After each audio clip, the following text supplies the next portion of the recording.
Alaykum hammaga. Bu saytni tushuntirib o'tadigan bo'lsam, saytimiz Examify Pro, ya'ni abituriyentlarga, maktab o'quvchilariga blok testlar, milliy sertifikat uchun mock testlar tiklashda yordam beradigan sayt hisoblanadi. Bu saytimizda o'qituvchilar uchun, masalan, onlayn dars beradigan o'qituvchilar uchun ham ajoyib imkoniyatlar bor. Onlayn dars beradigan o'qituvchilar guruhli testlar yaratishi mumkin. O'zini testini yaratadi va kod qo'yadi.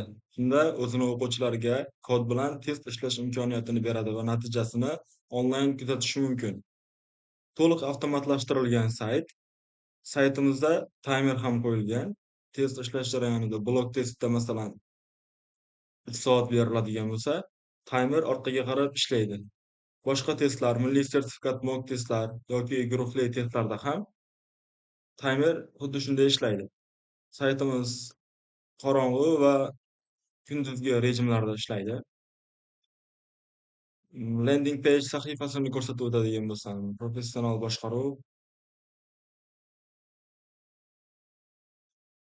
savollarga javoblar, keyin kontakt qismi, ya'ni adminga xabar yuborish qismi. Hop, sayt boshiga o'tamiz, boshlashni bosamiz. Ro'yxatdan o'tish va tizimga kirish qismlari bor. Ro'yxatdan o'tishni bosib, ro'yxatdan o'tamiz. Ismimizni kiritamiz.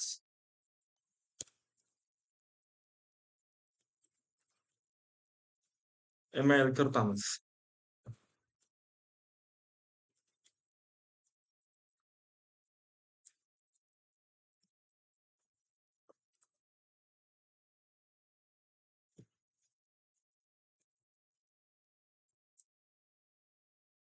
O'zimiz xohlagan parolni qo'yib olamiz.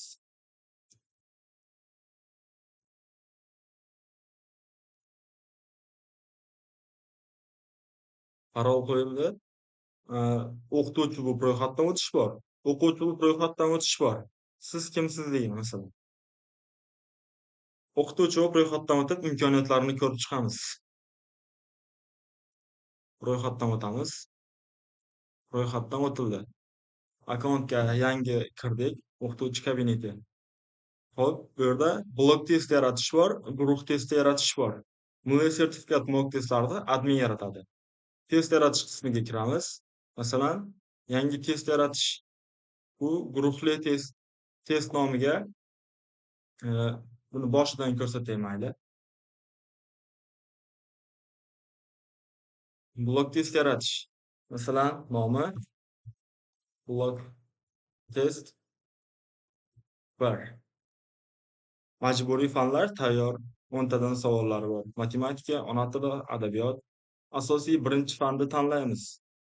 Masalan, matematika birinchi fanimiz, ikkinchi fanimiz ingliz tili bo'lsin. Savollar kiritish bo'limiga o'tamiz. Xo'p, savollar kiritishda majburiy fanlar uchun matematika 10 ta savol kiritish joyi. Bu LaTeX bilan ishlaydi. Ya'ni misolda kiritib ketaveramiz. Agar chizmalar bo'lsa, biz rasm kiritish orqali geometrik shakllarni ham kiritishimiz mumkin. Xo'p, ona tili va adabiyot sahifasiga o'tadigan bo'lsak, bu yerda ham qandaydir rasm bo'lsa kiritishimiz mumkin. Savolni kiritamiz, javobini kiritamiz.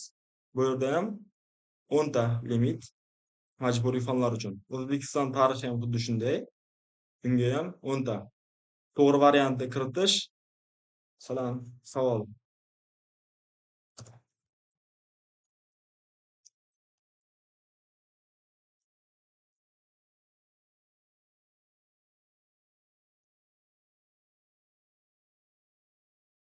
Xohlagan yilimizni kiritib ko'ramiz. Xohlagan sonda. To'g'ri variantni to'g'ri qilib ketishimiz uchun, masalan, A variantda mana bu belgini ustiga bosamiz va davom etamiz keyingilarda. Agar xato belgilab qo'ygan bo'lsak, bunisini bosamiz, keyingisi to'g'ri bo'ladi. Hammasini o'chirib chiqamiz.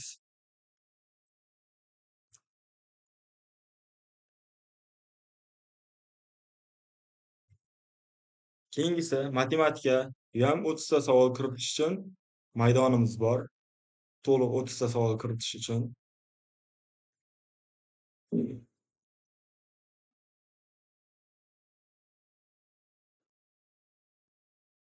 Ingliz tili ham xuddi shunday. Bu ham 30 ta savol kiritish uchun maydonlarimiz bor.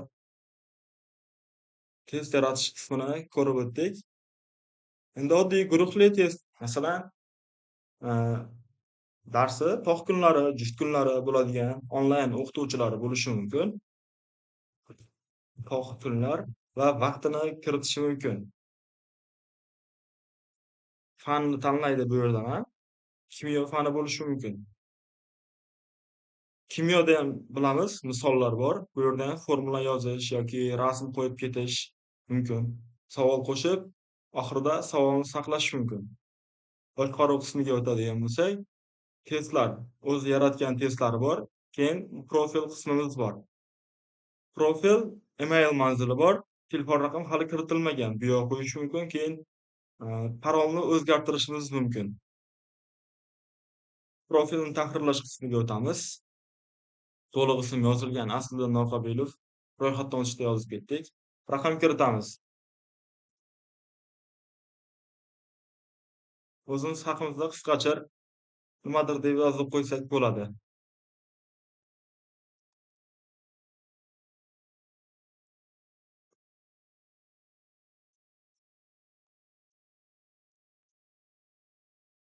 Saqlashni bosamiz. Profilga bioga matematika o'qituvchisi telefon raqami ham saqlandi. Profilga rasm qo'ysak ham bo'ladi bemalol.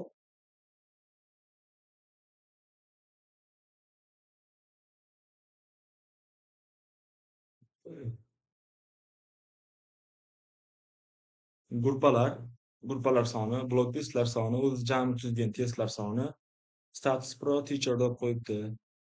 Endi asosiy sahifaga qaytamiz. Dashbord kiramiz. O'qituvchi panelidan chiqamiz.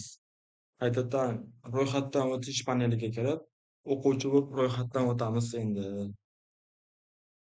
Ismimizga Ali Aliyev kiritamiz. Misolga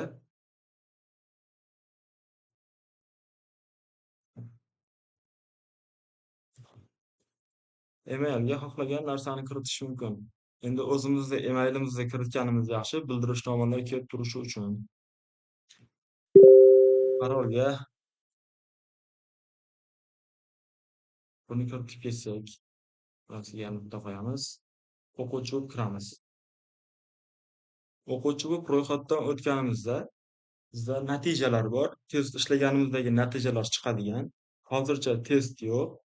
Dashbord qismi bor. Milliy sertifikat, blok testlar, natijalar, guruh testlari.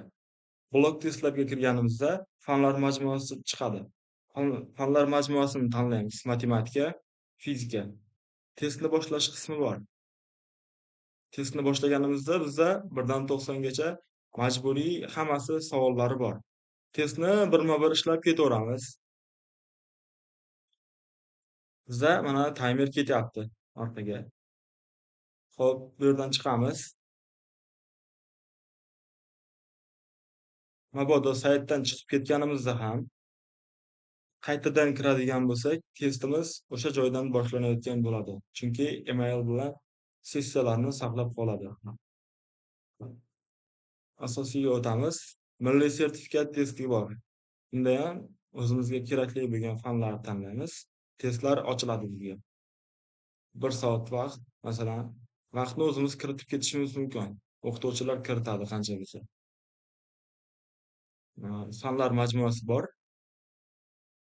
Sertifikatlar bo'limi bor. Imtihon topshirgandan keyin saytda o'zini rasmiy sertifikati beriladi. Xullas, hammaga rahmat.